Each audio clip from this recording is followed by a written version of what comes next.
Ahí está, listo. A ver, chicos, entonces, para poder iniciar, si todos pueden visualizar la diapositiva o la imagen que se está compartiendo, a ver, con un sí o con un ok para poder iniciar. Porque a veces hay dificultades, ¿no? Y si de repente no aparece, de repente puede que sea porque el internet, bueno, está un poco saturado y se demora un poco en cargar, ¿no? Pero la pantalla ya se está compartiendo, entonces, a ver, vamos a ver por acá qué nos dicen. Que no hay problema, ¿no? Ya, correcto. Entonces, Disculpe, la clase pasada. profesor. No olvides activar las anotaciones, por favor. Ah, sí, a ver, ahora vamos. Ya está. Ya, Ya profesor. agarré listo. Listo. A ver, chicos, la clase pasada habíamos trabajado el tema de Estado, ¿no? Habíamos visto cómo se formaba el Estado, contamos la historia del anillo de Giges, ¿no? Que era parecida a la historia del Señor de los Anillos. Narramos un mundo lleno de demonios, ¿no? Donde el demonio más grande era el Leviatán y controlaba todo. Son teorías para dar origen al Estado. Luego vimos los elementos del Estado de manera general, vimos características de nuestro propio Estado peruano, la República del Perú, ¿no? Es democrática, es unitaria, es indivisible, ¿no? Y vimos que está sustentada en el principio de la división de poderes, ¿no? Tres poderes que parecería que son como que muy independientes, pero entre ellos hay una especie de control. Y vamos a poder apreciar ese control cuando vamos a ir desarrollando los tres poderes, ¿no? Vamos a iniciar con el ejecutivo, que llegaría a ser el principal, casi porque ahí tenemos a la autoridad, al funcionario público con mayor jerarquía, que es el presidente de la República, ¿no? Acá tenemos que Nacer Vizcarra, y que en la siguiente imagen vamos a habilitar la opción de usar el puntero láser, a ver, acá está. Por acá está Vizcarra, ¿no? Y más abajo tenemos al gabinete ministerial o a los ministros, ¿no? En total son 19 ministerios cada ministerio tiene un ministro, ¿no? Por ejemplo, el Ministerio de Economía y Finanzas, el MEF, que estamos escuchando mucho en estos días en las noticias, el Ministerio de Salud, de Producción, de Desarrollo e Inclusión Social, Ministerio de Minería, de Agricultura, todo eso, ¿no? Entonces, son 19 chicos, ¿ya? Ya está. Entonces, gracias. Entonces, con eso ya podemos dar inicio. A ver, acá está. ¿Qué podemos tener como referencia del Poder Ejecutivo o qué es lo relevante que viene en el examen de admisión, ¿no? Para empezar, tienen que saber esto. Los tres poderes, ejecutivo, legislativo y judicial, los tres poderes realizan una función. Eso es obvio, pero cada función recibe un nombre, ¿no? En este caso, para el Poder Ejecutivo será función ejecutiva. Para el legislativo será función legislativa. Y para el judicial cambia un poquito nada más. No es función judicial, es función jurisdiccional. Pero ya en su momento lo vamos a desarrollar. En este momento nosotros estamos en el Poder Ejecutivo y vamos a desarrollar la función ejecutiva. Esta función ejecutiva va a ser desarrollada por todo el Poder Ejecutivo, no solo el presidente, ¿no? Por eso que dicha función, como es de mucha importancia, debe ser concreta, debe ser visible, es decir, debe ser una función que se pueda apreciar, que nosotros como nación, como población del Perú, nacionales o extranjeros, que nosotros podamos apreciar la función que se realiza. Y al ser concreta quiere decir que debe ser concluida, no debe ser dejada a medias. No es como que, mira, ve, el presidente va a construir 2 hospitales más y esas obras se quedan a medio construir. Entonces no es algo concreto, ¿no? No es algo exacto. Entonces esa función debe iniciar y debe concluir con éxito y debe ser visible para la población, ¿no? ¿Qué sucede si el presidente está construyendo hospitales, pero nadie tiene conocimiento de la construcción de ese hospital? Entonces, sería complicado que nosotros podamos acceder a ese servicio de salud, por ejemplo, ¿no? O también cuando se construyen colegios, por ejemplo. Nadie tiene conocimiento de que hay un colegio nuevo.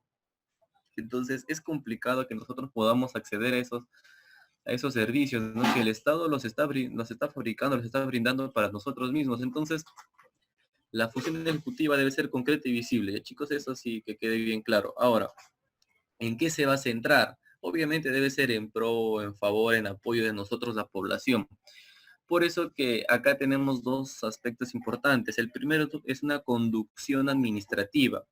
De repente algunos de ustedes han escuchado este término, la administración pública. Acá para que se entienda mejor, ¿no? Lo que lleve la palabrita público o pública, siempre, en la mayoría de veces, va a hacer referencia al Estado, ¿no?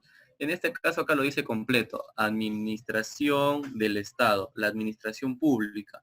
Por ejemplo, la administración pública se desarrolla en las municipalidades.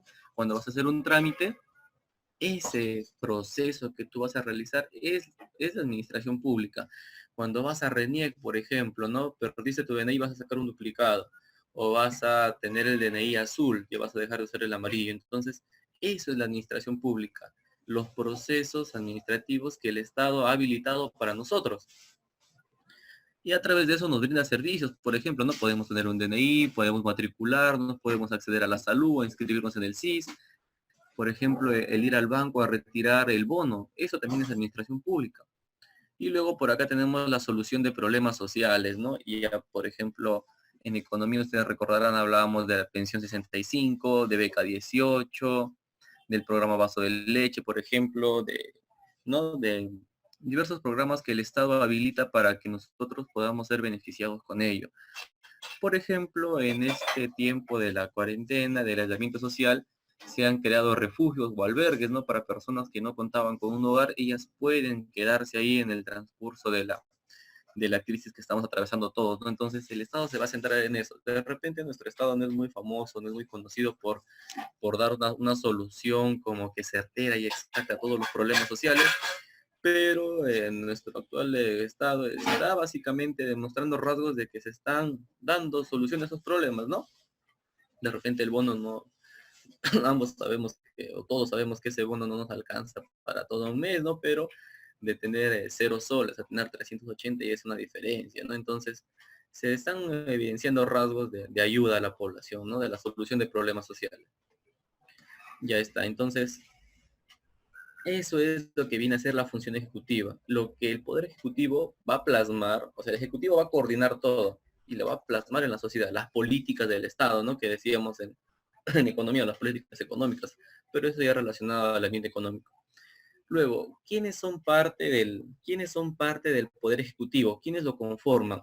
No solo es el presidente de la República, como podemos ver acá, también está conformado por el presidente del Consejo de Ministros o el premier. Recuerden, el presidente del Consejo de Ministros es la misma persona que el premier, no solamente que estamos abreviando. Así como decimos tu presi, mi presi, algo así, ¿no? Estamos abreviando nada más. Pero esta abreviatura es formal. Luego tenemos al Consejo de Ministros y los ministerios, ¿no? Que sí son 19, ya lo había indicado. Ya está. Entonces, vamos a ver cada uno de estos miembros del Ejecutivo, ¿no? Por ejemplo, acá está. ¿Qué podemos decir respecto del presidente de la República? Es el funcionario público que tiene la más alta jerarquía al servicio de la nación. No es que nosotros les servimos a ellos están al servicio de nosotros, la población, porque a través del voto popular, de la democracia, los hemos elegido. Ahora, empecemos con los requisitos.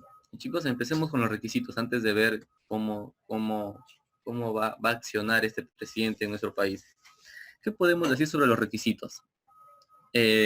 Bueno, ustedes los pueden leer acá, ¿no? Pero no son muy complicados de cumplir. No tenemos un requisito que nos haga prepararnos académicamente para ser presidente, o que tengamos logros académicos o publicaciones en editoriales, ni siquiera investigación o ayuda social, nada. Simplemente los requisitos son: el primero es ser peruano de nacimiento, pero aunque parezcan sencillos, hay que explicarlos un poquito. ¿Por qué? Ser peruano de nacimiento implica que nosotros debemos tener la nacionalidad por haber nacido dentro del territorio nacional. No vale o no se puede que vengo de otro país y adquiero la nacionalidad. Ahí no sería peruano de nacimiento. Entonces, recuerden, el hecho que se diga ser peruano de nacimiento implica que debemos nacer dentro del territorio nacional, dentro de las fronteras. Ahí sí cumplimos ese requisito, pero si venimos de otro país y adquirimos la nacionalidad, ya no estamos dentro de este requisito, ¿no? Por eso era muy criticada la elección de Fujimori, porque decían que él había nacido y que vino acá ya siendo un bebé, ¿no? Entonces él dijo que no, y por ahí consiguió una partida, dijo yo he nacido acá, bla, bla, bla, bla, bla, y ya está, ¿no? Es un asunto que ya se ha debatido. Luego, el segundo requisito es tener más de 35 años al momento de la postulación. Tener más de 35 años al momento de la postulación no quiere decir que te debes tener 36, ¿no? 35 y un día, suficiente. Y el último es gozar de derecho de sufragio. ¿Por qué gozar de derecho de sufragio? ¿A qué se refiere esto de acá? Algunos veces me han preguntado, profesor, esto de acá no tiene sentido. Si todos los que son mayores de 18 pueden votar, es verdad, pero algunos por impedimentos legales están impedidos de hacer ese voto. Por ejemplo, los que tienen algunos problemas crónicos a nivel psicológico no van a poder tener una cuestión clara, un panorama claro al momento de elegir. Entonces, el hecho de gozar de derecho de sufragio tiene relación con este derecho de acá, el que estoy encerrando con el puntero, el derecho a elegir y ser elegido. Si yo puedo elegir a un gobernante, también puedo ser elegido como gobernante. ¿Y por qué? Porque el presidente es elegido por un voto popular, es elegido a través de la democracia, ¿no? Nosotros marcamos el 1, marcamos la estrellita, la K, la A, lo que sea, ¿no? Marcamos por alguien para que sea presidente. Entonces, como el presidente llega al poder a través de una elección popular, se considera como requisito el derecho, el de gozar de derecho de sufragio, el derecho de elegir y ser elegido. ¿Sí, chicos? Y el último es algo que deben tener en cuenta, que con los mismos requisitos, con esos tres requisitos, se va a elegir de igual manera a los dos vicepresidentes. Por ejemplo, en este periodo que estamos atravesando, el que fue elegido presidente fue Kuczynski, ¿no? Pedro Pablo Kuczynski. ¿Quién ganó como primer vicepresidente? Martín Vizcarra. ¿Quién ganó como segunda vicepresidente? Mercedes Arauz, ¿no? Mechita. La que juramentó en el Congreso, supuestamente porque habían retirado a Vizcarra. Y todo eso tiene sentido, ¿no? Si el presidente ya no puede ejercer el cargo, muere o se retira o renuncia o lo que sea, ¿quién va a seguir con el cargo? El primer vicepresidente. En este caso se fue de PPK como presidente, el primer vicepresidente asume el cargo, que vendría a ser Vizcarra. Pero el primer vicepresidente, que fue Vizcarra, él pudo haber dicho, no deseo el cargo, está muy complicada la situación. Entonces, si él sustentaba de manera adecuada el no recibir el cargo, se acudía a quién? Al segundo vicepresidente, en este caso era Mercedes, ¿no? ¿Y qué pasa si Mercedes no recibía el cargo? O ella asumía y tenía una postura bien clara de no querer recibir el cargo. No podemos quedarnos sin presidente. ¿Qué es lo que sucedía qué es lo que hubiese pasado? Si el presidente ya no puede ejercer el cargo, el primer vicepresidente y el segundo vicepresidente tampoco pueden ejercer el cargo del presidente de la República va a recaer sobre el presidente del Congreso. Y fue lo que pasó cuando Fujimori renunció por fax. Fujimori renunció, fue presidente. Fujimori se va. ¿A quién recae? El cargo recae en el primer vicepresidente. Él no quería nada que ver porque la situación en ese momento era demasiado complicada. No aceptó el primer vicepresidente. Se fue al segundo vicepresidente. Él tampoco aceptó porque la situación de igual manera era demasiado complicada. Entonces, ¿quién está por ley obligado a recibir el cargo? El presidente del Congreso. Y en ese entonces fue Valentín Paniagua. Por eso, por historia, los chicos de letras recordarán que hubo un gobierno transitorio 2000-2001 del presidente del Congreso en ese entonces, Valentín Paniagua, ¿no? Que asumió el cargo de presidente. Algunos podrán decir, profe, pero él también puede decir no quiero. Podría expresarlo, pero ¿cómo se expresa el no quiero? Cuando recae en Valentín Paniagua, él asume el gobierno por un año y luego se dan las elecciones, ¿no? Pero si él no quería, él asume el cargo y en un plazo establecido por ley convoca elecciones. ¿Por qué? Porque el presidente de la República es quien convoca elecciones. Entonces, él asumía el cargo y convocaba elecciones y se elegía un nuevo presidente, ¿no? Entonces, esa es la estructura más o menos. Por eso que se eligen a dos vicepresidentes. Supongamos que el presidente muere. Entonces, correcto, se va el primer vicepresidente. Por razones X no puede asumir el cargo. Segundo vicepresidente. Por razones X no puede asumir el cargo. Allá, el presidente del Congreso. Y él no es que va a gobernar 5 años más, va a completar el periodo constitucional. Vizcarra no es que desde que asumió el cargo va a gobernar 5 años, él va a completar el periodo que inició PPK, ¿ok? Entonces, más o menos esa es la estructura, ya chicos, a tener en cuenta. Por eso es que se eligen 2 vicepresidentes con los mismos requisitos que el presidente. Ya está. Entonces, con esto ya concluimos. Todavía nos falta, chicos, acá ver las características del presidente, ¿no? Esto ha venido en preguntas de examen de admisión como premisa. Por ejemplo, el presidente es el jefe de Estado. ¿Por qué? Porque él tiene la más alta jerarquía como funcionario público al servicio de la nación, es decir, al servicio de nosotros, y personifica a la nación. El presidente de la República personifica a la nación. Dirige y aprueba la política general de gobierno. ¿Cómo así? ¿Cómo la política general de gobierno? Esto se va a entender un poco mejor cuando vamos a ver a los ministros más adelante, pero lo vamos a explicar de manera sencilla. Dirige y aprueba. Es decir, el presidente con sus ministros van a elaborar su plan de gobierno. Van a decir, vamos a hacer esto, esto, aquello, esto, por acá.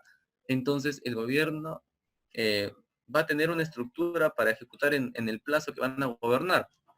Y el presidente se va a encargar de dirigir todo ello. Va a decir, tú puedes empezar, tú vas a hacer esto, tú vas a hacer esto, y va a aprobar la política que cada ministerio va a elaborar. Es elegido por sufragio. A ver, por acá tenemos una participación, nos dice, al vicepresidente se le paga cuando todavía no está haciendo... A ver, Luis nos dice, al vicepresidente se le paga cuando todavía no está siendo presidente. A ver, ellos han sido elegidos, es decir, no hay una condición suspendida para su pago. Y por eso es que los políticos postulan eso también, ¿no? No, ¿qué quiere decir suspendida? No quiere decir que, ya, me eligieron vicepresidente, entonces el que me paguen está sujeto a que trabaje. No, porque mi calidad es de vicepresidente. Yo soy vicepresidente, entonces me están pagando por eso. Si soy presidente, ya me pagan por ser presidente, ¿no? Esa es más o menos la idea, Luis. No, no hay una condición, eso se conoce como condición suspendida.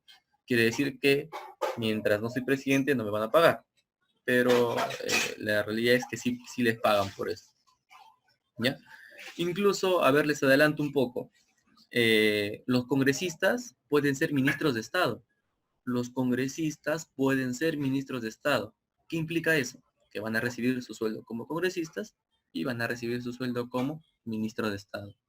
Y es una suma superior a los 50.000 más o menos si lo sumamos. Y con los beneficios de ley aumenta un poquito más. Sí, es algo muy, muy elevado, ¿no?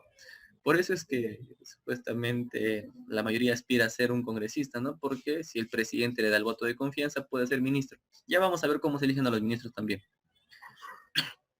¿Ya? Ya está, entonces, el presidente es elegido por sufragio, ¿no?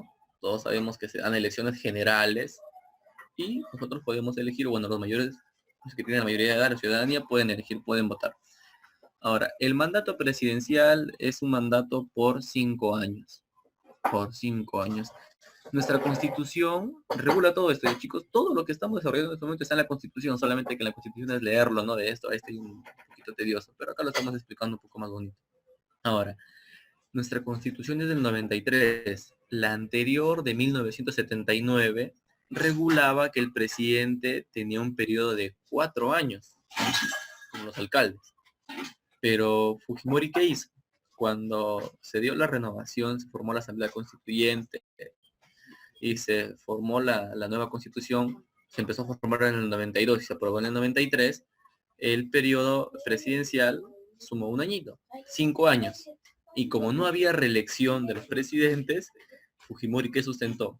Que él había gobernado con la constitución del 79, pero que ahora puede gobernar puede postular de nuevo y si gana, perfecto, puede gobernar con la del 93 porque ya son 5 años. Y ya sabemos que él sí se quedó más tiempo, ¿cierto? Hasta que renunció y todo eso. Ya está. Luego es el jefe supremo de las Fuerzas Armadas. ¿Qué implica las Fuerzas Armadas? El ser el jefe supremo de las Fuerzas Armadas no implica solamente a los cachequitos, a la Marina, a la FAP, no. El presidente es el jefe supremo de la Policía Nacional del Perú, de las Fuerzas Armadas, que incluye, o sea, las Fuerzas Armadas que incluye el Ejército peruano, la Fuerza Aérea del Perú, la FAP y la Marina de Guerra del Perú. Entonces, el hecho de que los policías, el Ejército, la FAP, la Marina, estén en las calles resguardando el aislamiento social, estén apoyando los mercados, todo ello, no es porque por su iniciativa ellos han salido, es porque el presidente al decretar el estado de emergencia, en ese decreto también colocó que las Fuerzas Armadas van a colaborar, o de manera independiente lo puedo hacer, también emite un decreto. ¿Por qué? Porque él es el jefe supremo, más allá, más arriba del coronel, del comandante, como sea la estructura de las Fuerzas Armadas o de la policía, más arriba del capitán, todo ello, está el presidente de la República. Ellos están subordinados a las decisiones del presidente de la República. Por eso que ustedes recordarán en la incidencia que hubo con el proyecto Tía María en Arequipa, donde efectivos policiales iban a replegar, ¿no? Iban en contra de los manifestantes. ¿Y por qué los manifestantes decían que el señor Vizcarra retira sus matones? ¿Por qué decían eso? Porque el presidente, como jefe supremo de las Fuerzas Armadas y de la Policía Nacional del Perú, si él decía que se retire, ellos están en la obligación de retirarse. Así Vizcarra no los haya enviado. Si él decía que se retiren, se retiraban. Por eso la población le pedía al presidente de la República que retire a los miembros de las Fuerzas Armadas para que ellos puedan básicamente reclamar por algo justo, ¿no? Es un derecho de tercera generación, ya lo hemos visto, vivir en un medio ambiente saludable, beneficiarse del patrimonio común de la humanidad, todo eso, ¿no? Ya está, entonces acá sí hemos desarrollado varias cositas importantes, de repente no están en la diapositiva porque me las he explicado, pero ya saben, la clase es grabada y ustedes deben tener como recomendación, es obligatorio, recomendación o muy recomendado un cuadernito al lado, ¿no? Estar apuntando, de repente en la computadora también pueden apuntar en un Word, no hay problema en eso. ¿Ya, chicos? Entonces, si no hay preguntas hasta aquí, a ver, podemos continuar, ¿no? Ya está. Ahí está. Esto sí ha sido preguntado en el examen de admisión también. Dos cositas importantes. La suspensión y la vacancia. Suspensión y vacancia. ¿Cómo así? Respecto al ejercicio de la presidencia, ¿no? Miren, acá bueno, en un extremo tenemos a la suspensión del ejercicio de la presidencia y en el otro extremo tenemos a la vacancia del ejercicio de la presidencia. Y he colocado en color rojo a las dos palabras para que se diferencien. Una cosa es suspensión, otra cosa es vacancia. ¿Cómo podemos diferenciar esto de acá? La suspensión, si tienen ahí su cuadernito o su apunte, la suspensión va a ser temporal. La suspensión es temporal. Es decir, por un mes no voy a ser presidente, luego regreso. Ah, ya. Por 2 meses, perdón, no voy a ser presidente, luego regreso. Eso es la suspensión. No quiere decir que te retiran del cargo y ya no vuelves a ser presidente en el periodo. Quiere decir que en el periodo va a haber un transcurso de tiempo, en el periodo de 5 años, va a haber un transcurso de tiempo donde no voy a ejercer como presidente. Me han suspendido. Ahora, ¿qué pasa si me vacan como presidente? ¿Qué pasa si me aplican vacancia? Ahí sí ya le pone fin al ejercicio de la presidencia. La vacancia es como que un acto definitivo. Si me vacaron, ya no puedo regresar como presidente en ese mismo periodo. Por ejemplo, si vacan a Vizcarra, lo que querían hacer con PPK, ¿no? La vacancia por incapacidad moral, decían, ¿no? Por la edad, no está facultado para tomar decisiones correctas y todo esto. Entonces, si vacaban a PPK, él ya no, en este periodo que estamos atravesando, de los 5 años, él ya no podía regresar como presidente. Luego podía postular, sí, pero por la edad y todo eso era muy complicado, ¿no? Entonces, la suspensión es temporal. La vacancia es definitiva. Te vas y punto. Chao. Ahora, ¿cuándo van a suspender al presidente? ¿En qué supuestos van a suspender al presidente de la República? ¿En qué supuestos van a suspender al presidente de la República? Por incapacidad. Pero esta incapacidad debe tener una característica, debe ser temporal. Es decir, por ejemplo, recuerdan que PPK salía afuera del Palacio de Gobierno y hacía sus rutinas de ejercicios, hacía sus bailes, ¿no? ¿Recordaban? Ahí viejito bailando todo. ¿Qué pasa si en una de esas rutinas de ejercicio sufrió una lesión? Tenía una fractura en el tobillo, por ejemplo. La fractura del tobillo le va a impedir movilizarse de manera adecuada, a pesar de, y también teniendo en cuenta la edad, ¿no? Y eso no quiere decir, mira, el presidente se fractura el tobillo, ya, otro presidente. No, no. Eso sería una incapacidad, pero sería una incapacidad temporal. En los meses que le tome recuperarse, el primer vicepresidente asume el cargo Y luego ya cuando se recupera de la lesión, por decirlo así, PPK regresaba, ¿no? A ser presidente de nuevo. Ahí él era suspendido por una incapacidad temporal. Luego, estos supuestos sí son bien interesantes. Va a ser suspendido por hallarse sometido a proceso judicial. Acá sí voy a resaltar algo. Con rojo lo voy a resaltar. Por estar sometido a un proceso judicial. Es decir, va a ser investigado por algo, por un delito. Pero no quiere decir que es culpable. O sea, al presidente lo van a suspender en lo que dure el proceso, en lo que dure la investigación, en lo que el fiscal recabe las pruebas, en lo que el juez tome la decisión, en lo que dure el proceso. Si el proceso dura un año, será suspendido un año. Si el proceso dura 6 meses, será suspendido 6 meses, ¿no? Pero no vamos a decir el proceso tiene que durar 2 meses y punto. No, no. Eso es no muy adecuado porque la carga procesal es básicamente siempre llega más.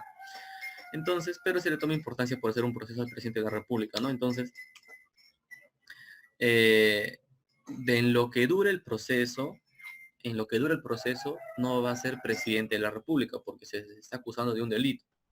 Ahora, al presidente, ¿por qué delito se le puede acusar? Recuerden que por ser un alto funcionario, el presidente goza de inmunidad, ¿no? Él no puede ser acusado, que se metió a proceso por sus declaraciones o acciones en el ejercicio de sus funciones. ¿Qué pasa si al presidente lo insultan? Y él también insulta, ¿no? Y le enseña el dedo, le dice, mira, me está insultando el presidente, te voy a denunciar. Eso de denuncia no procedería, ¿no? Porque él tiene inmunidad. O los congresistas, ¿no? También tienen inmunidad parlamentaria cuando se insultan, no, que tu mamá, que te por afuera, que esto. No se pueden denunciar entre ellos tampoco, porque ellos tienen la inmunidad.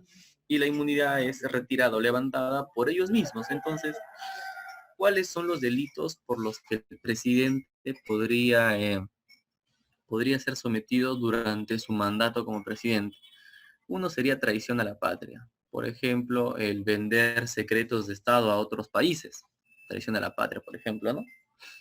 Impedir elecciones presidenciales, parlamentarias, regionales o municipales. Como les había dicho en la diapositiva anterior, el presidente de la República es quien convoca elecciones. El presidente, casi al culminar su mandato de 5 años, emitió un decreto convocando elecciones, donde la OMP, RENIEC, JNE se van a encargar de ver todo ese proceso de organizar, ¿no? Entonces el presidente convoca elecciones. Si no convoca elecciones, él puede ser investigado. ¿Por qué? Porque él pretendería seguir en el cargo, ¿no? A la fuerza, más o menos. Disolver el Congreso. Ya sabemos que nuestro Congreso anterior ha sido disuelto, pero en una razón justa. A ver, ¿quién se encarga de vacar o declarar la incapacidad? Muy buena pregunta. Muy buena pregunta. Paulo, bueno, acá dice que es para todos, ¿no? Todos pueden leer la pregunta ahí. Vamos a hacer una analogía.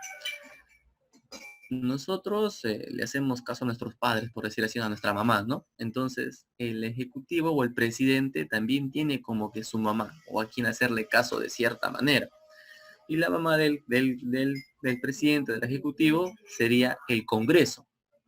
¿Quién declara su incapacidad? El Congreso. ¿Quién acepta su renuncia? El Congreso. ¿Quién vaca al presidente? El Congreso. ¿Quién autoriza que el presidente salga del país? El Congreso. ¿Quién le da el tiempo para que salga y regrese? El Congreso. Entonces, como que el Congreso va a estar metido siempre ahí, como que la mamá, ¿no? Algo así. Lo vamos a hacer como una analogía. Y justamente eso iba a explicar Alonso, ¿por qué no suspendieron a Vizcarra si disolvió el Congreso? Justamente eso lo estaba acá explicando, ¿no? Y llegó la pregunta de su compañero. Compañero, perdón. Paul, espero haber respondido a tu pregunta, pero si tienes alguna duda, lo escribes también. Ahora vamos con lo de Alonso, ¿no? Que era justo lo que iba a empezar a explicar. ¿Qué pasó con Vizcarra? ¿Por qué sigue en el cargo si él ha disuelto el Congreso? Si el presidente... Mira, vamos a partir de esto. Existe una razón justa, una razón legal, una razón legítima, una razón constitucional para que el presidente pueda disolver el Congreso.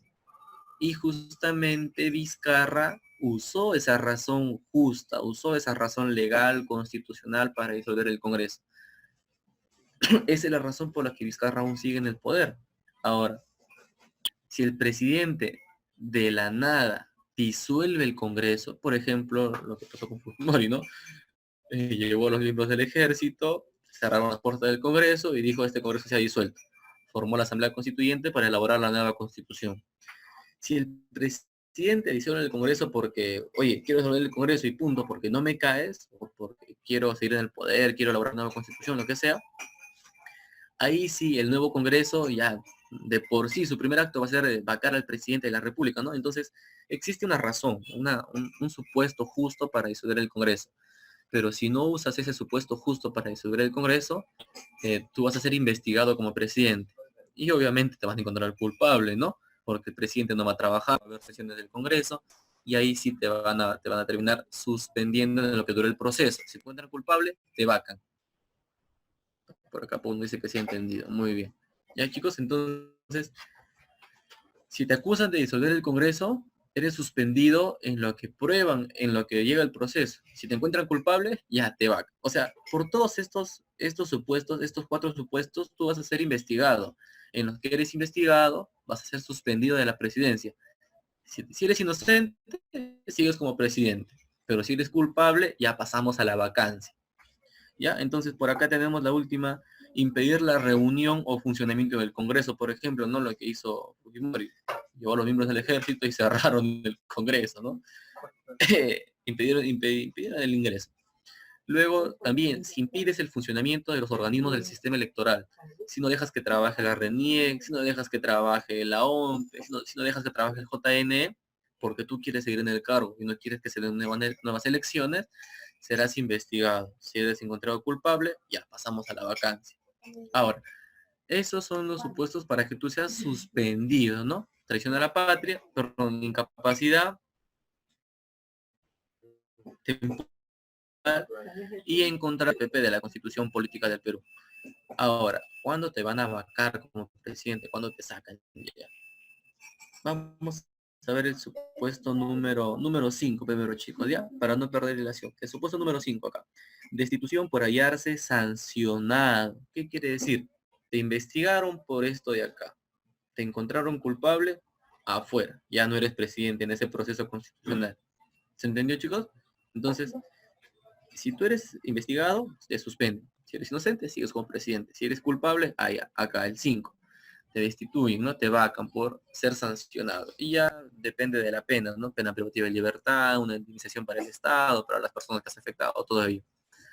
Ahora, vamos desde el 1. Si mueres, obviamente ya no vas a poder ejercer el cargo de presidente, ¿no? Ahí recae el primer vicepresidente. A ver, por acá hay una pregunta, nos dice Luis. Si el presidente comete traición a la patria, no le deberían vacar porque la traición está sujeta a pena de muerte. Por eso les decía, son 2 momentos. ¿Qué pasa si yo soy presidente y cometo traición a la patria? Y, a ver, ahora, Victoria, un momentito para la pregunta de tu compañero Luis y luego vamos contigo. No te preocupes. ¿Qué sucede si yo soy presidente, no? Presidente Luis. Y cometo traición a la patria. No es como que ya la cometí culpable. O sea, no estoy listando, oye, ya culpable. No, no, no. Si cometo traición a la patria, me van a investigar. Van a ver cómo es que lo hice. Si yo lo hice, de repente me inculparon, ¿no? O mi defensa va a decir yo no he sido. Obviamente la defensa de todos, ¿no? Pero me van a llevar a un proceso. Entonces, mientras dure el proceso, va a ser suspendido. Mientras dure el proceso, yo seré suspendido. Quien asume el cargo, el primer vicepresidente, ¿no? Entonces, ¿qué pasa si me encuentran inocente? Me inculparon. Ah, ya, sigo como presidente. Pero si al terminar el proceso, que puede durar 4 meses, por ejemplo, si al terminar el proceso me encuentran culpable, allá me retiran del cargo. Es una de las sanciones. Me retiran del cargo. Ahora, nuestra constitución regula la pena de muerte para traición a la patria y el terrorismo, es verdad. Pero nosotros somos firmantes del Pacto de San José de Costa Rica, donde nosotros incluimos en nuestra constitución los derechos humanos, los derechos fundamentales, y no podemos ejercer dicha pena, lamentablemente. Pero eso es un tema que lo vamos a debatir en Poder Judicial. ¿Ya, chicos? Por acá su compañero Luis nos preguntaba, ¿no? Nos decía, si el presidente comete traición a la patria, no lo deberían vacar, porque la traición está sujeta a pena de muerte. Bueno, la traición a la patria va a depender. Si eres un ciudadano normal, te van a sancionar de manera directa. Pero si eres el presidente, no quiere decir que te van a dejar seguir siendo presidente, ¿no? También es una sanción si eres presidente, te retiran del cargo. A ver, espero haber aclarado tu pregunta, Luis. Vamos con Victoria, a ver. Vamos con la de Alonso, repito, para terminar con eso. ¿Quién investiga a los altos funcionarios del Estado? ¿Quién investiga a los presidentes, a los congresistas, ¿no? El fiscal de la nación. Los fiscales normales que tenemos aquí nos investigan a nosotros, ¿no? O a los exfuncionarios, por ejemplo. Domingo Pérez, por ejemplo, investiga a exfuncionarios, ex jueces, ¿no? En todo el caso de los cuellos blancos, todo eso. Pero ¿quién investiga a los que están en el cargo, en el poder? ¿Quién investiga al presidente? ¿Quién investiga a los ministros? ¿Quién investiga, por ejemplo, a los congresistas? El que investiga a los altos funcionarios del Estado es el fiscal de la nación. Y eso fue pregunta de un examen para la Fiscalía en Chimbote. Me hicieron recordar. ¿Quién investiga a los altos funcionarios del Estado? La Constitución regula que los investiga el fiscal de la nación. El anterior era Chávarri, un viejito, ¿no? Que fue inculpado, ya no es fiscal de la nación, que fue culpable, bueno, es investigado. Y luego nuestra actual fiscal es Zoraida Ábalos. Me retracto que Chávarri no fue inculpado, no fue acusado de eso de ahí. Y le están investigando. Nuestra actual fiscal de la nación es Zoraida Ábalos. A ver, por acá Victoria nos dice, el presidente puede disolver el Congreso porque no le da el voto de confianza. Claro, ¿a quién no le da el voto de confianza? A los ministros. Justamente eso lo vamos a explicar en unas diapositivas posteriores, siguientes. No se preocupen. Victoria, no te preocupes, lo que tú acabas de mencionar lo vamos a explicar en una diapositiva siguiente. Me parece que está por aquí, más o menos. ¿Ya?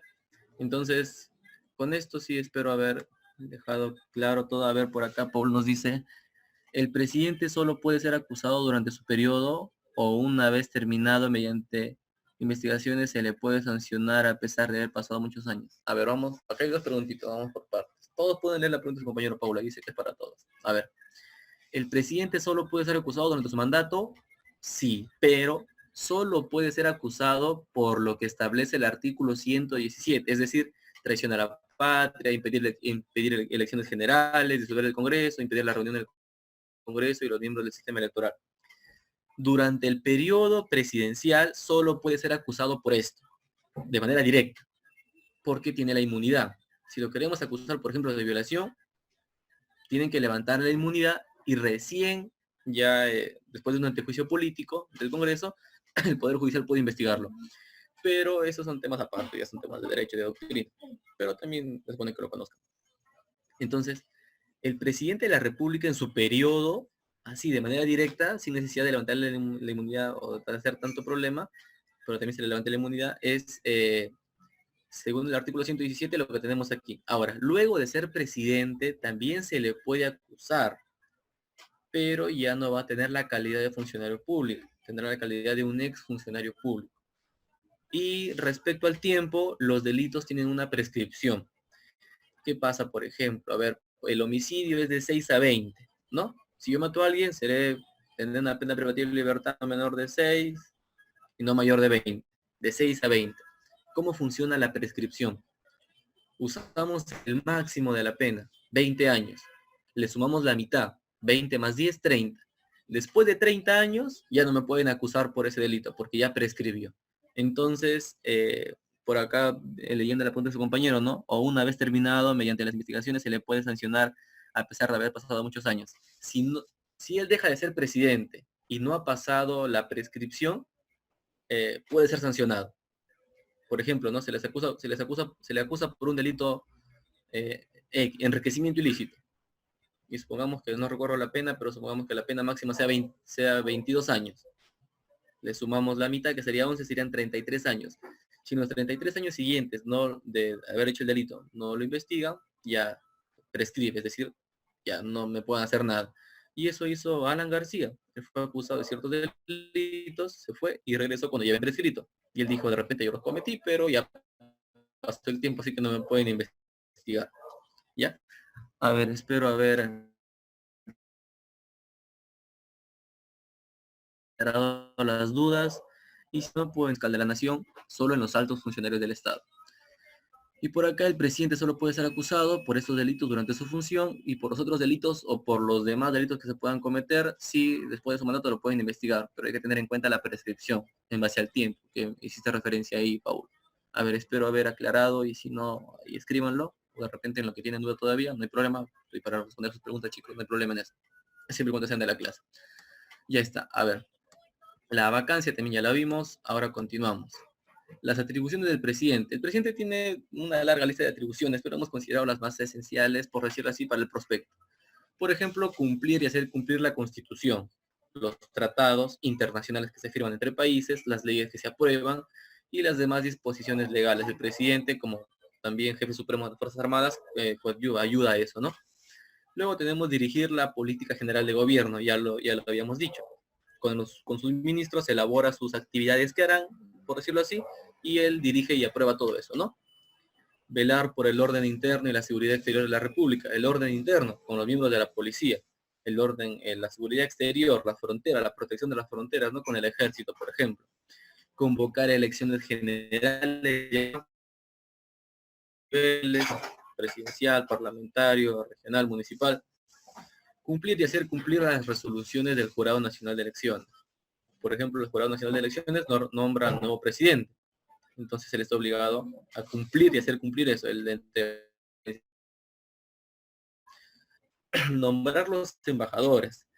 Nombrar a quienes nos van a representar en las embajadas, ¿no? Tenemos una embajada en distintos países del mundo, entonces él va a nombrar quién va a ser el que va. Curioso, el embajador tiene inmunidad diplomática.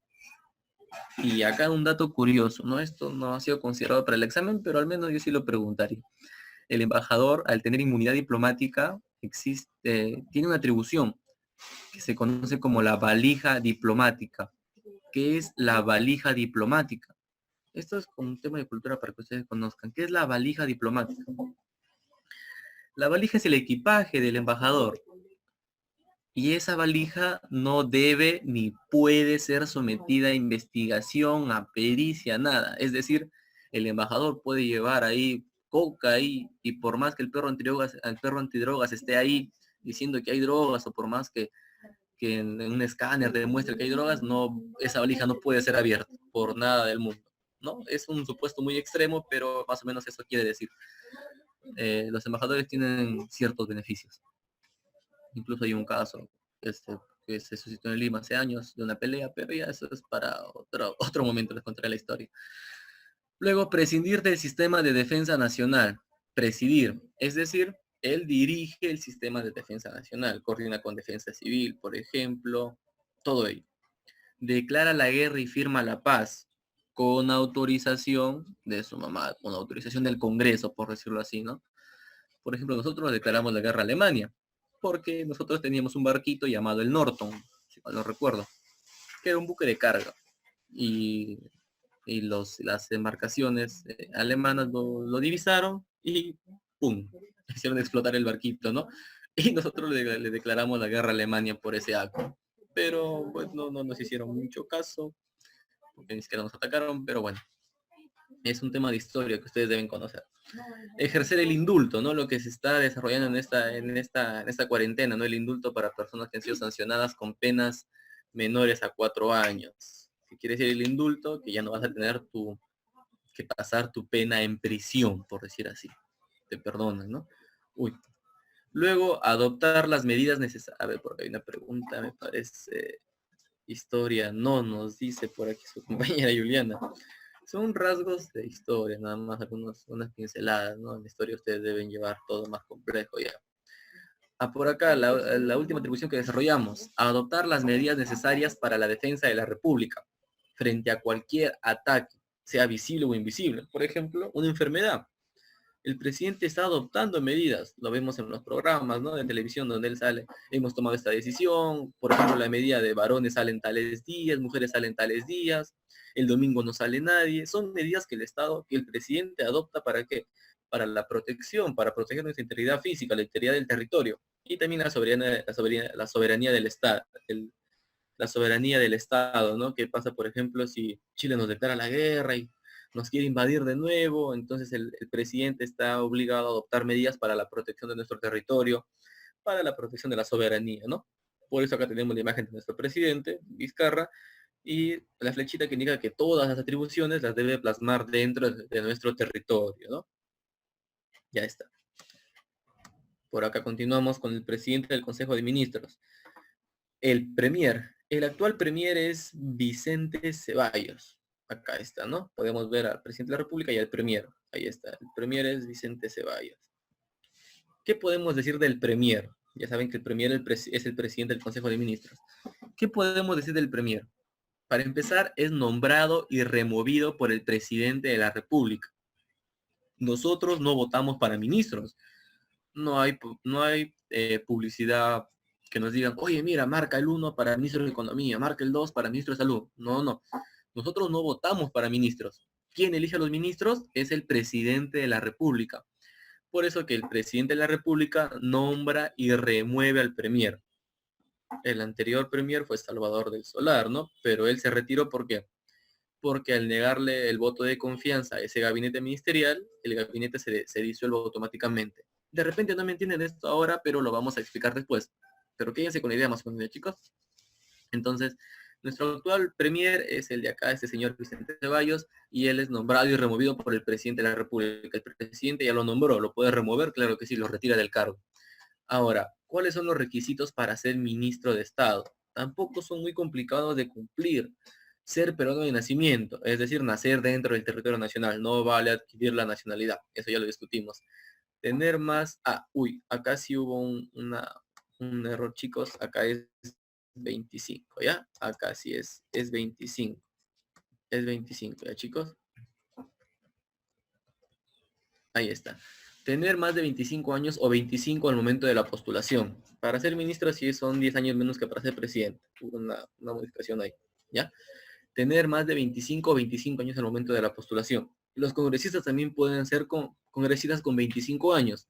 Por eso les había dicho que los congresistas pueden ser ministros de Estado también.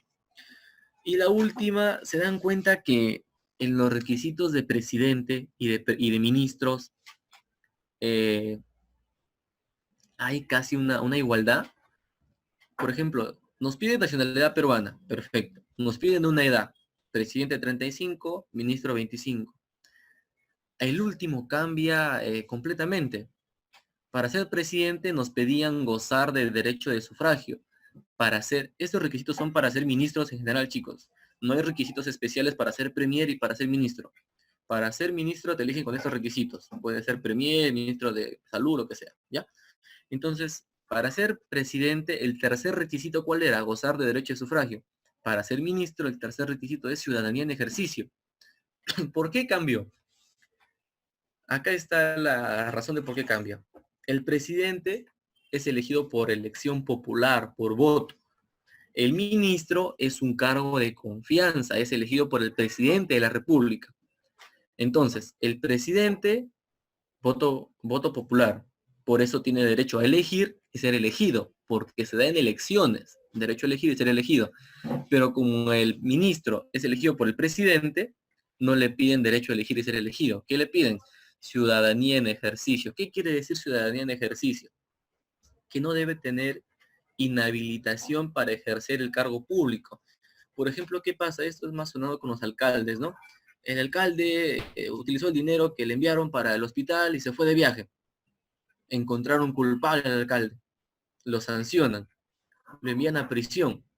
Pero aparte de enviar a prisión, le inhabilitan para que ejerza cargo público. Es decir, 5 años de prisión y 8 años de inhabilitación para ejercer cargo público. Es decir, pasará sus 5 años en prisión y 8 años sin poder tener un cargo público, sin poder trabajar para el Estado. Entonces, si tú no tienes esa inhabilitación, eres un ciudadano en ejercicio, que quiere decir que puedes ejercer cargos públicos. ¿Y por qué te piden ese requisito? Porque los ministros no son elegidos por voto popular, son elegidos por el presidente, como que a dedo, ¿no? Tú, ministro, ya está. ¿Ok, chicos? Ya está. Entonces, a ver, ¿hay dudas en esta parte de los requisitos? Me parece que no. Ya está. Entonces, vamos a ver acá las atribuciones del Premier. ¿Qué es lo que hace Vicente Ceballos? O lo que hizo Salvador del Solar en su momento. A ver, el Premier es el que va ahí nada más abajito del presidente, en jerarquía, ¿no? Por eso acá ser después del presidente de la República. Es decir, presidente, Premier, ministros, ¿no?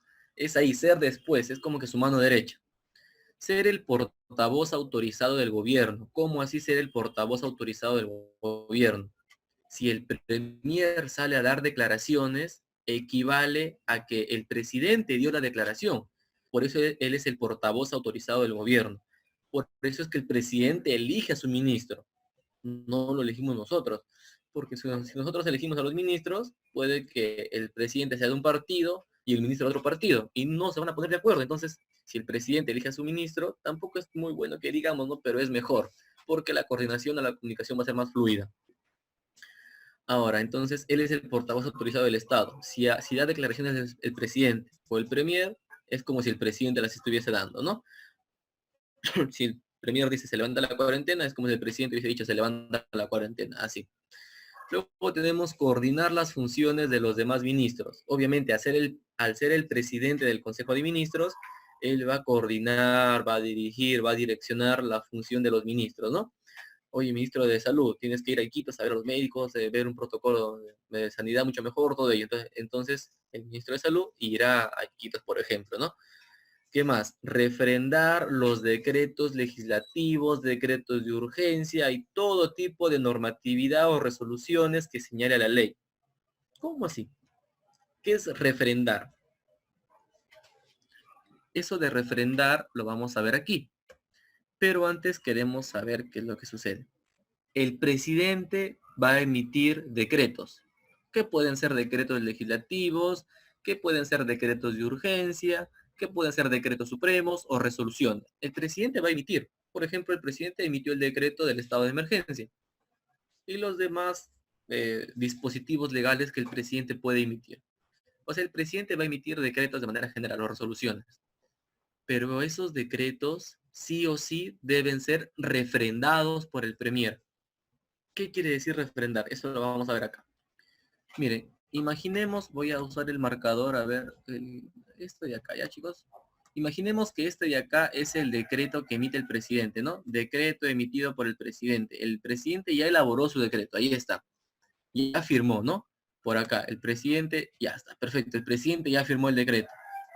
Pero ese decreto, hasta ahí, no es válido, no vale. ¿Por qué?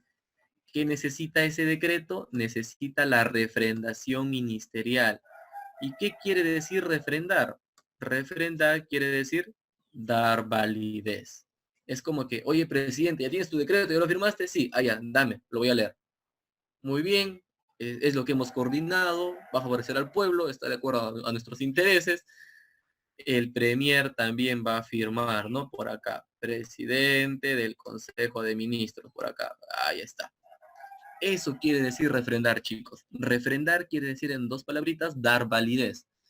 Entonces, no es, y es refrendado por todo el gabinete ministerial, pero no quiere decir que van a firmar todos, ¿no? El gabinete coordina con el premier. Y el premier representa al gabinete también. Entonces, ¿quién va a firmar? El presidente del Consejo de Ministros, ¿no? Y eso equivale a que todo el gabinete ministerial ha dado la validez. Por acá nos pregunta el vicepresidente qué función cumple.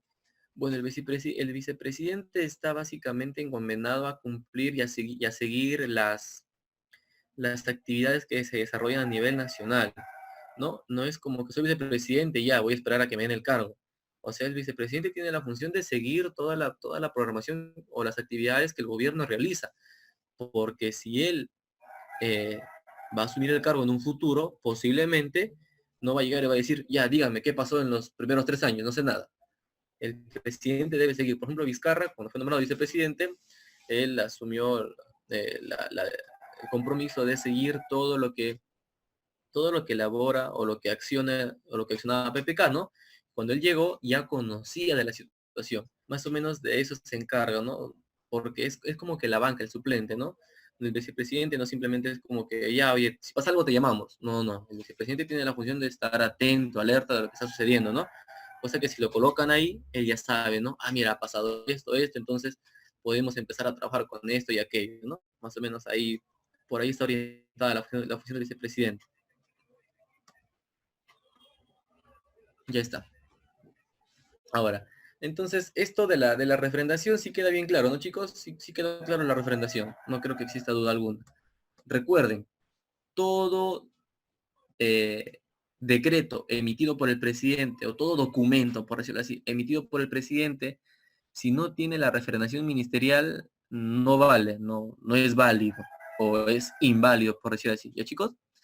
Todo documento emitido por el presidente debe tener la refrendación ministerial, todo, ¿ya? Aquí hay algunas por ahí como que excepciones, pero eso ya lo vamos a explicar, o lo podemos explicar en las diapositivas siguientes, aunque no viene en el examen, pero sería bueno que ustedes la conozcan. Ya está. Por acá, ¿qué sucede con el Consejo de Ministros? ¿Qué sucede con el Consejo de Ministros? Ya sabemos que cuántos ministerios son 19 ministerios a la actualidad, porque se han ido incrementando algunos, y algunos cambian de nombre. A ver, Consejo de Ministros. Los ministros son nombrados por el presidente de la República, pero el presidente de la República tiene su consejero, tiene su mano derecha, que es el premier, ¿no? Entonces, los ministros de manera general son nombrados y removidos por el presidente. Pero para elegir al Consejo de Ministros, el presidente se va a apoyar en quién, o va a confiar en quién, se va a apoyar o va a confiar en el premier. Entonces, el presidente con el premier trabajan de manera conjunta, ¿no? Y eligen de los mejores que ellos consideren. Por ejemplo, ministro de Salud, allá podemos elegir un médico, por ejemplo, ¿no? Ministro de Justicia, allá alguien que haya sido juez, alguien que tenga la carrera de Derecho, por ejemplo. Ministro de Economía, alguien que haya estudiado Economía, que tenga su maestría, por ejemplo, ¿no? Bla, bla, bla, bla. Por ejemplo, PPK fue elegido como ministro de Economía en el gobierno de Toledo porque él, si mal no recuerdo, tuvo sus estudios universitarios en la Universidad de Oxford, en Inglaterra, y estudió economía ahí. A nivel académico, dejando la política a un lado, él pues, puede aportar algo interesante, ¿no? A nivel de académico, ¿no? De conocimiento. Ya está, entonces el presidente va a nombrar a los ministros, ¿no? En todos los sectores. Ahora, ¿de qué se encargan los ministros? Aprobar los proyectos de ley, no leyes, proyectos de ley. Por acá lo vamos a encerrar. Aprobar los proyectos de ley. Es decir, como ya lo vimos, ¿no? El derecho a ejercer, el derecho a la iniciativa legislativa. Los proyectos de ley se presentan al Congreso y el Congreso, a través de todos sus filtros y conveniencias, ve si aprueba o no la ley. Ahora, el Consejo de Ministros, conjuntamente con su Premier, van a aprobar los proyectos de ley que el presidente de la República somete al Congreso, ¿no? Yo soy presidente. Mira, tengo esta ley para retirar 50% de la ONP. A ver, gabinete ministerial, vamos a debatir este proyecto de ley. ¿Les parece? Sí, todo, sí. Se refrenda el decreto, ¿no? Y eso, los ministros lo aprueban. Y este proyecto de ley lo enviamos al Congreso. El Congreso lo recibe y dirá, oye, mira, mi proyecto de ley, vamos a evaluarlo, ¿no? Y si se aprueba, perfecto, y si no, tampoco no podemos decir mucho. Ya está.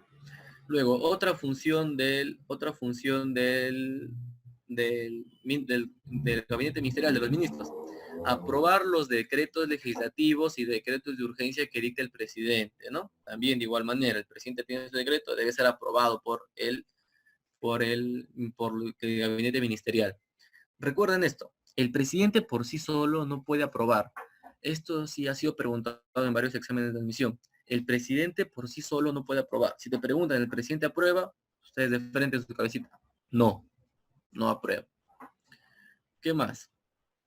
Deliberar asuntos de interés público, ¿no? Por ejemplo, un asunto de interés público en este momento son los medicamentos que están siendo escasos en las farmacias, ¿no? Lo que recomienda el Ministerio de Salud para hacer frente al coronavirus de un tratamiento en casa, acitromicina, paracetamol, me parece, ¿no? Eritromicina, por ahí escucho los nombres. son escasos, ¿no? Entonces el ministerio, con coordinación con la fiscalía y la policía, están interviniendo en estas farmacias, ¿no? Y han encontrado, si han visto las noticias, lotes demasiado grandes, ¿no? De medicamentos que están siendo guardados para ser vendidos luego a un precio mucho mayor.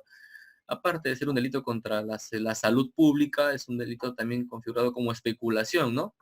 Sé que esto es valioso, sé que esto es caro, lo guardo una semanita y lo vendo luego de la semana más caro. Eso es especulación, ¿no?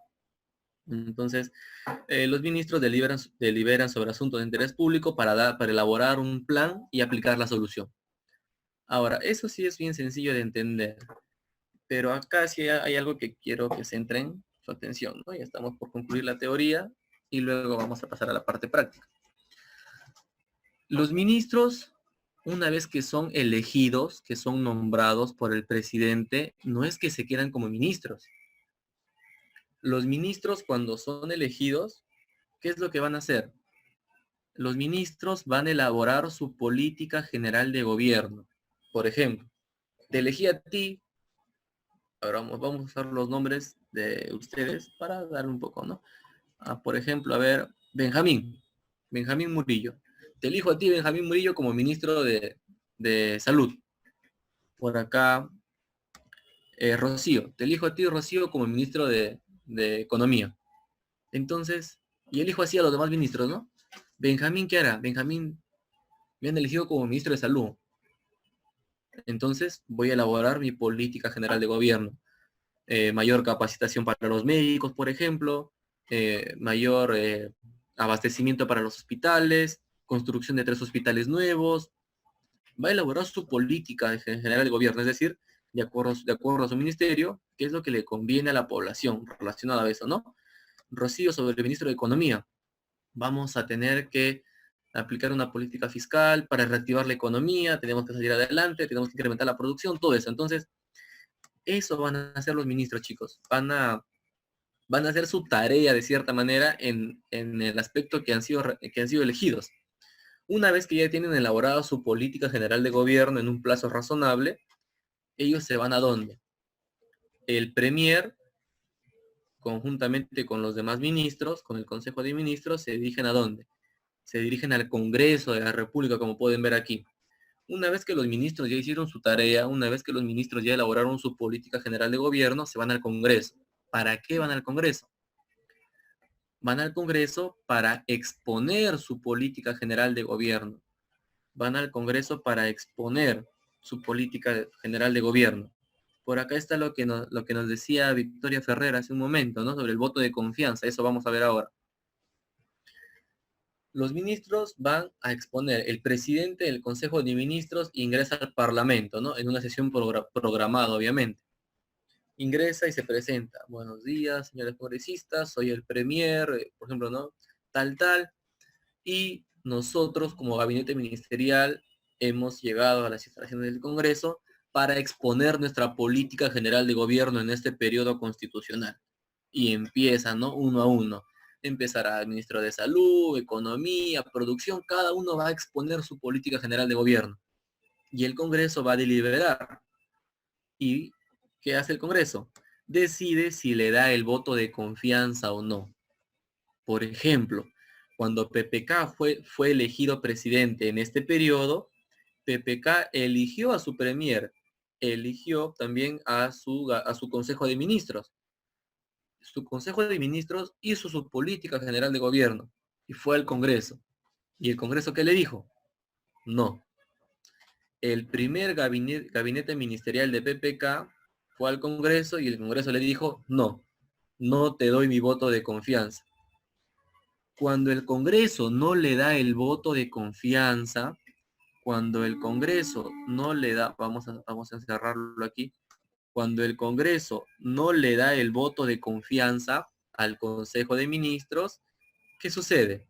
Ese Consejo de Ministros se disuelve automáticamente. Es decir, ya no eres ministro, ya no eres premier. Vuelvo a insistir.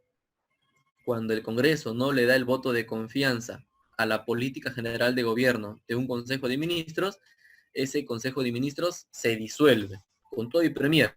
Se van. Entonces, nuevo premier tuvo que elegir nuevo Consejo de Ministros tuvieron que elaborar una nueva política general de gobierno e ir al Congreso. Sustentaron su política general de gobierno, el segundo Consejo de Ministros. Pero ahí el Congreso está entre la espada y la pared. ¿Por qué? Lo que pasó en realidad fue que el Congreso al segundo Consejo de Ministros de PPK sí le aprobó. Le dijo, perfecto, se quedan como ministros ustedes. Pero ¿qué hubiese pasado si el Congreso le negaba el voto de confianza? Le decía, no, no me parece tu política general de gobierno. Ya tenemos dos negativas a dos consejos de ministros. Ese es el supuesto para disolver el Congreso, chicos. El presidente de la República puede disolver el Congreso cuando el Congreso ha negado dos votos de confianza a dos consejos de ministros. Entonces tiene sentido, ¿no? Si el Congreso le negaba el voto de confianza al segundo gabinete ministerial de PPK, PPK estaba facultado ¿para qué? Para disolver el Congreso. Pero como sabemos, en ese Congreso había una mayoría de fuerza popular y no estaban dispuestos a ser retirados del cargo, ¿no? Entonces, ¿qué le quedaba? Ya, caballero, te quedas. Así no me agrade, te quedas. Y Vizcarra, ¿cómo logró disolver el Congreso? Ya había una negativa de confianza. Recuerden que hablamos de periodo, no de quién gobierna, del periodo. En este periodo ya teníamos una negativa por parte del Congreso al primer Consejo de Ministros de PPK. ¿Y qué hizo Vizcarra? Vizcarra planteó cuestión de confianza. ¿Recuerdan esa escena donde Salvador del Solar ingresa al Congreso y todos le gritaban?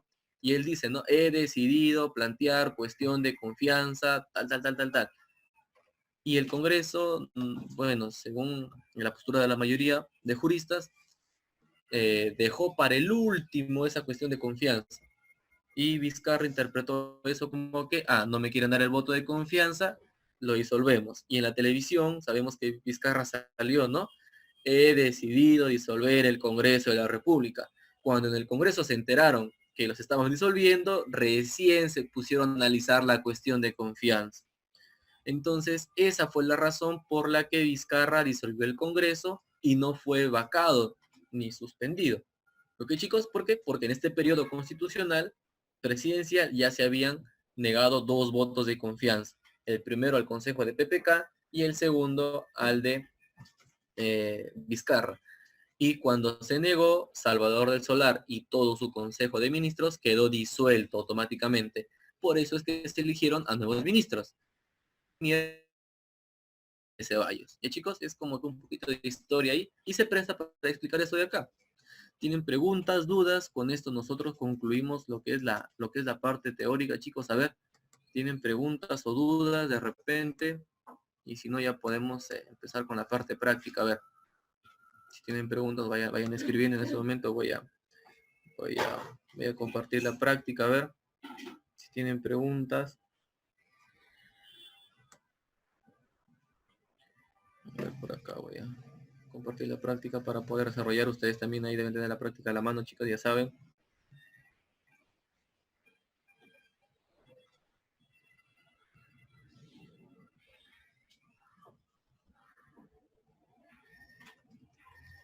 A ver, por aquí vamos a compartir la práctica.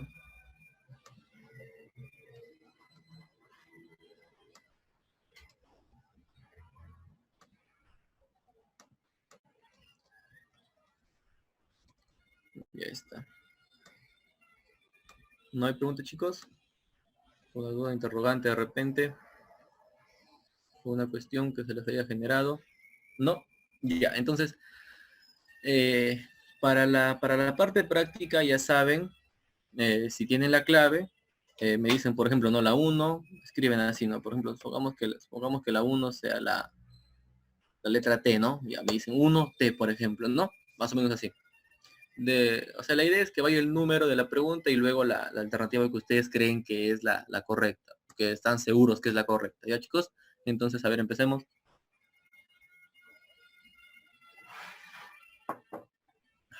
A ver, en la 1, ¿qué nos dice? A ver, la 1C nos dicen por aquí, Paul. Es la potestad y o función del presidente de la República. Otorgar el indulto, ¿no? Ya eso salta a la vista, ¿no? Uy, por acá. Otorgar el indulto. La amnistía es otorgada por el Congreso, la vamos a ver en el siguiente tema, Poder Legislativo. Derogar leyes, también legislativo, aprobar, todo es A, B, D y E son del legislativo. La C es la de el presidente de la República. La C, muy bien, muy bien.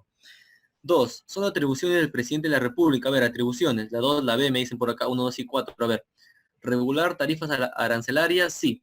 Es decir, el impuesto a la importación en nuestro país.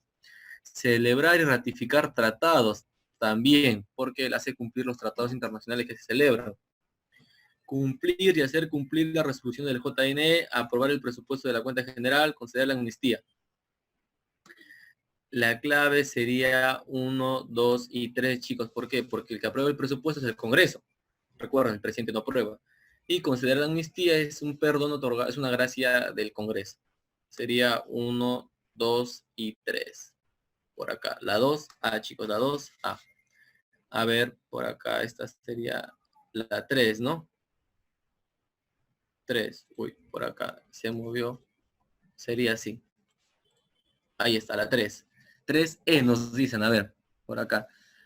3E, a ver, la presidencia de la República vaca. ¿Cuándo vacan al presidente? Es decir, le dicen chao, adiós, se va. A ver, por acá me dicen la E, todas, a ver.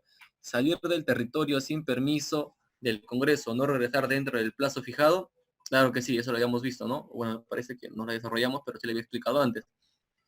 El Congreso es como la mamá del presidente, ¿no? Ahí sí, sí lo vacan. Es un poco extremo por no regresar dentro del plazo o salir fuera de salir, pero lo vacan. La 2, la 1, muerte del presidente, sí. La 3, permanente incapacidad también. 4, aceptación de su renuncia por el Congreso. Claro, el Congreso debe aceptar. El presidente no puede decir, me voy, yo no quiero ser presidente. Mucha presión, no, no, no. Debe presentar su renuncia y el Congreso debe aprobarla. Destitución tras haber sido sancionado por las causales del artículo 117 también. Entonces, en la pregunta 3 sería todas. Ya está. Pregunta 4. Son requisitos para ser presidente de la República. A ver acá, son requisitos. Ser peruano de nacimiento, gozar de derecho de sufragio y tener más de 35 años, ¿no? 1, 3 y 4. Tener 45 es para ser miembro de la Corte Suprema, lo vamos a ver en Poder Judicial. Chicos, entonces 4 sería C. 4 sería C. La 5. El órgano del Estado que se encarga de dirigir la política general de gobierno. ¿Quién la dirige? Muy bien, 5C, ¿cierto? El Poder Ejecutivo. Muy bien, 6. Para ser ministro de Estado, a ver, para ser ministro, ¿qué se requiere? Peruano de nacimiento, ciudadano en ejercicio y haber cumplido 25 años de edad, ¿cierto? 1, 2 y 5, muy bien, muy bien. 6B, muy bien, se recuerda, muy bien. 7. Posee facultades para nombrar y remover al premier. ¿Quién nombra y remueve a los ministros de manera general? Por acá tenemos que ese viene a ser el presidente de la República, ¿no? 7A, muy bien, muy bien. No olviden colocarle el número, chicos, de la pregunta. 8. El presidente de la República solo puede ser acusado durante su mandato o sea, durante su periodo. Solo puede ser acusado por traición a la patria, impedir elecciones, impedir funcionamiento de algún órgano del sistema electoral y disolver el Congreso, ¿no? Impedir la reunión del Congreso también. Todas, ¿no? Todos estos de acá están contemplados en el artículo 117. 8E, muy bien. 9. El ejercicio de la presidencia se suspende. Esta vez nos hablan de una suspensión. Se suspende. Incapacidad temporal. Temporal, sí. La 1 sí. Muere el presidente, no. La muerte es vacancia. Tenemos uno. Aceptación de su renuncia es vacancia tampoco. Hallarse sometido a proceso judicial. Ahí está. 1, 4. Pero como nos piden las falsas, será 2, 3 y 5. Como nos piden las falsas, será 2, 3 y 5, ¿cierto? 9D, muy bien. 1, 4 son correctas. Las demás son para vacancia. 10. El presidente de la República está facultado para disolver el Congreso. ¿Cuándo? Acá está lo que les dije. ¿Cuándo o cuál fue la razón para que Vizcarra disuelva el Congreso? A ver, por acá, la 10, la D, nos dicen, ha censurado o negado su voto de confianza a 2 consejos de ministros, ¿cierto? En 2 oportunidades. Muy bien. En la 10, la D, esta es la razón, la única razón legal. 11. Corresponde al presidente de la República. A ver, ¿preside el sistema de defensa nacional? Sí. ¿Presentar acción de inconstitucionalidad según el artículo 202 o 203? Sí. Nombrar ministros, también. Nombrar al Contralor General de la República, no. Lo propone, el que lo nombre, ratifica es la Comisión Permanente, o el Congreso. Ser presidente del Consejo de Ministros en Asamblea, sí. A ver, sería 1, 2, 3 y 5, todas menos 4. ¿Cómo así ser presidente del Consejo de Ministros en Asamblea? Supongamos que están reunidos todos los ministros y el premier, y yo soy el presidente. Si yo soy presente, yo dirijo la asamblea. Si yo no estoy presente, ¿quién me representa? El premier. ¿Ya, chicos? Entonces, 11C. 12. El Poder Ejecutivo puede dictar normas con rango de ley cuando tiene facultad concedida por el Congreso. ¿Cómo se llaman esas normas que el presidente emite con permiso del Congreso, de su mamá? A ver, acá sí es como que una pequeña historia ya para ir concluyendo la sesión. Es como una pequeña historia. Vamos a suponer, la E no sería Alonso, tu compañero Luis acertó, es la B. Vamos a ver por qué. Supongamos que yo soy el presidente. Y yo les digo, ¿saben qué? Acá tengo mi proyecto de ley. Ustedes son del Congreso, ¿ah? Y les digo, ¿saben qué, Congreso? Yo quiero elaborar un proyecto de ley en el aspecto tributario. Ustedes me dicen, ya, perfecto. Y ustedes me dicen, no, te vamos a dar la facultad para que elabores tu proyecto de ley. Pero nos ha dicho en el aspecto tributario, ¿cierto? Ya, entonces el Congreso le otorga al presidente una materia determinada y un plazo determinado. Ustedes como Congreso me dirán, perfecto, tienes 2 meses para elaborar tu proyecto de ley y solo en materia tributaria, porque es lo que has solicitado. Entonces yo elaboro mi proyecto de ley en materia tributaria en 1 mes y medio y lo presento al Congreso. Si el Congreso me aprueba este proyecto de ley, como yo lo elaboré como presidente y yo emito decretos, ese decreto se llamará decreto legislativo. ¿Decreto por qué? Porque se emitió por el presidente. Legislativo, ¿por qué? Porque tuve participación o el permiso o la venia del Congreso de la República. ¿Ya, chicos? Decreto legislativo. El decreto ley no, porque el decreto ley se da en gobiernos de facto. ¿Cómo si gobiernos de facto? Donde no rige la Constitución. Si un militar da un golpe de Estado, gobierno de facto. La Constitución no rige. ¿Qué derechos vamos a tener? Los que se proyecten en un proyecto de ley. Profe, ¿cuándo puede ser el decreto de urgencia supremo? El decreto de urgencia se da, por ejemplo, ¿qué pasó cuando el Congreso se disolvió? No había quien apruebe las leyes, porque el presidente no aprueba. ¿Quién aprueba? El Congreso. Ahí entran los decretos de urgencia y los supremos. Es decir, el presidente va a emitir esos decretos con rango de ley. Cuando el Congreso regresa o se da un nuevo Congreso, el Congreso va a someter a análisis esos decretos para ver si han sido dentro del marco de la ley o el presidente se ha aprovechado del cargo. Ahí suceden los decretos de urgencia y supremos, Alonso. Por ejemplo, en este momento, ¿no? O hace poco el Congreso estaba debatiendo, estaba analizando los decretos de urgencia que había emitido el presidente de la República. 13. El presidente del Consejo de Ministros es nombrado y removido ¿por quién? Este está bien fácil, ¿cierto? Por el presidente de la República. 13C. A ver, por aquí, 14. Una mujer ha sido detenida y sentenciada por el Poder Judicial a 10 años de prisión por el delito de tráfico ilícito de drogas. Bueno, dan más, pero le dan 10. Si al cabo de unos años se descubre que padece de una enfermedad terminal, ¿qué se le puede solicitar?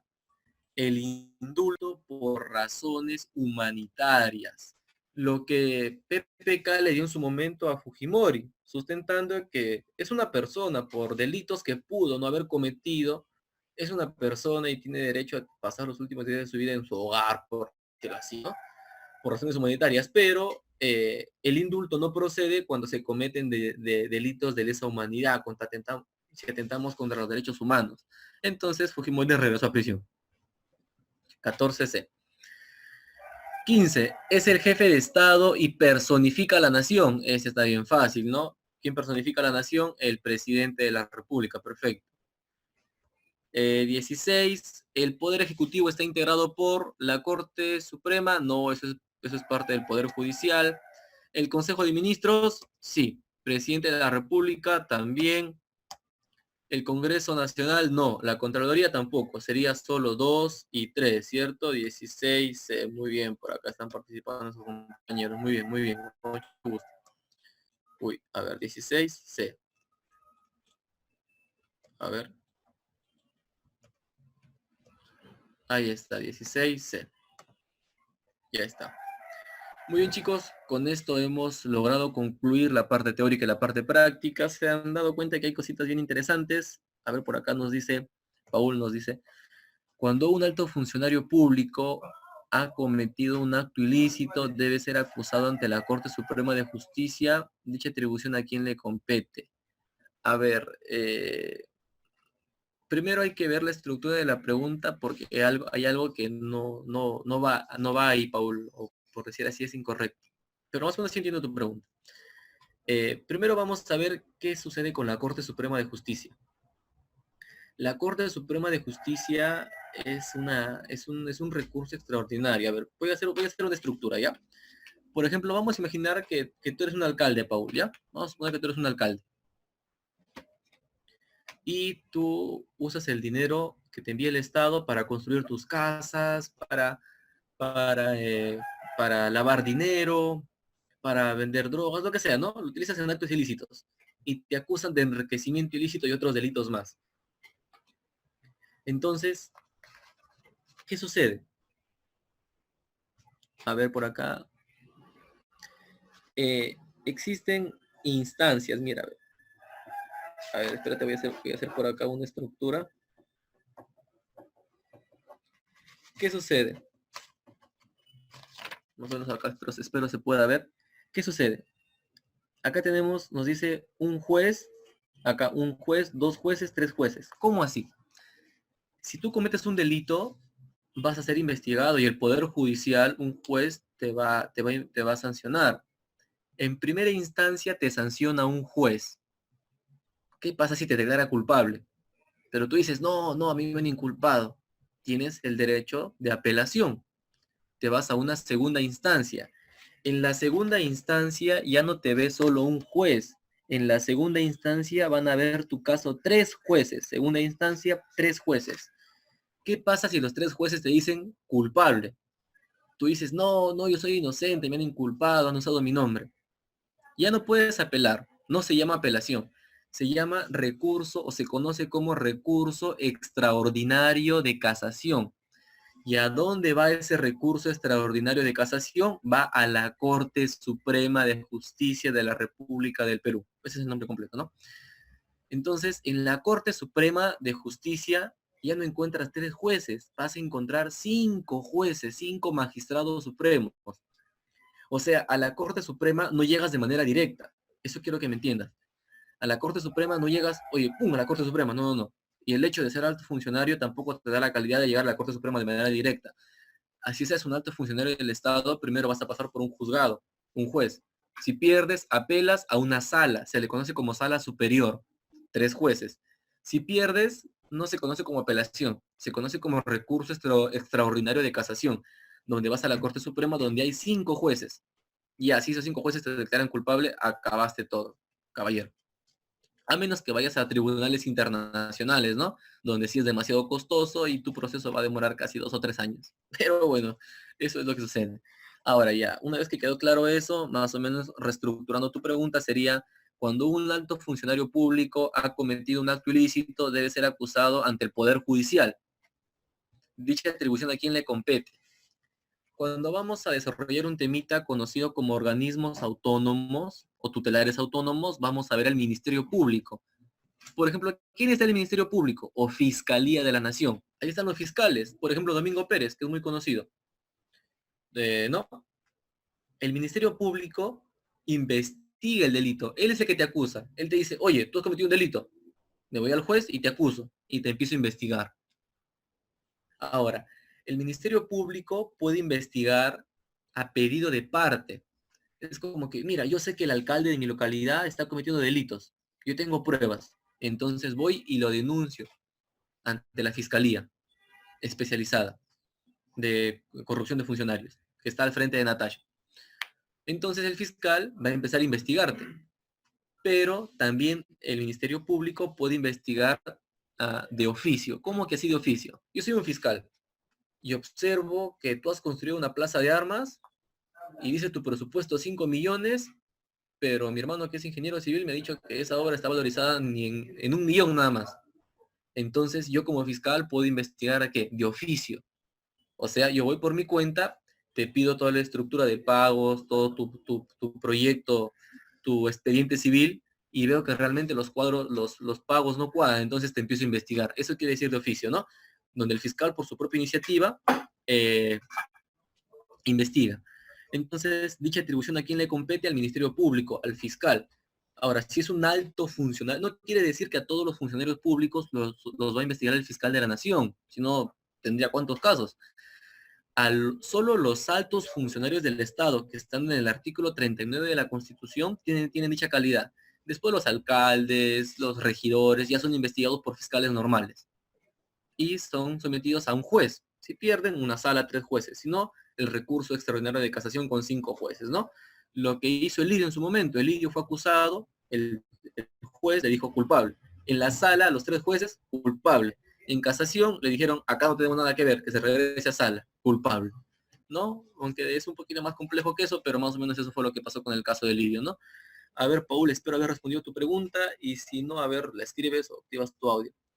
Acá dice volé, pero sí capté la idea. Gracias, profesor. Encontré esa pregunta en un cuestionario. Ah, si la pregunta es a quién le compete, en resumen es al Ministerio Público o Fiscalía de la Nación. Con cualquiera de esos dos nombres lo encuentras. Ministerio Público o Fiscalía de la Nación. Ellos son quienes investigan los delitos. Sea funcionario, sea una persona normal, sea una empresa. Quien va a investigar los delitos es el Ministerio Público. Te pueden acusar o ellos por su propia iniciativa te pueden investigar, ¿no? Lo otro, no te preocupes, en lo que me dijiste que volaste, eso lo vamos a desarrollar en el tema de Poder Judicial. Ahí con la diapositiva, con la estructura se va a poder entender mejor, ¿ya? Entonces, si ya no hay más dudas, podemos dar por concluida la sesión. Ya estamos en el tiempo exacto, me parece. Chicos, entonces, si no hay más dudas, ya saben, si van leyendo, van encontrando así cositas interesantes como su compañero Paul, me las pueden preguntar, o si no, le toman, o le copian y pegan, ¿no? La pregunta ahí y vemos explicar la pregunta, ¿no? Si Paul tiene la pregunta a la mano y la puede copiar y pegar, no hay problema. Pero si no, ya espero haber absorbido su pregunta. Muy bien, chicos, entonces, si no hay nada más, adiós, cuídense y se van a tener las precauciones.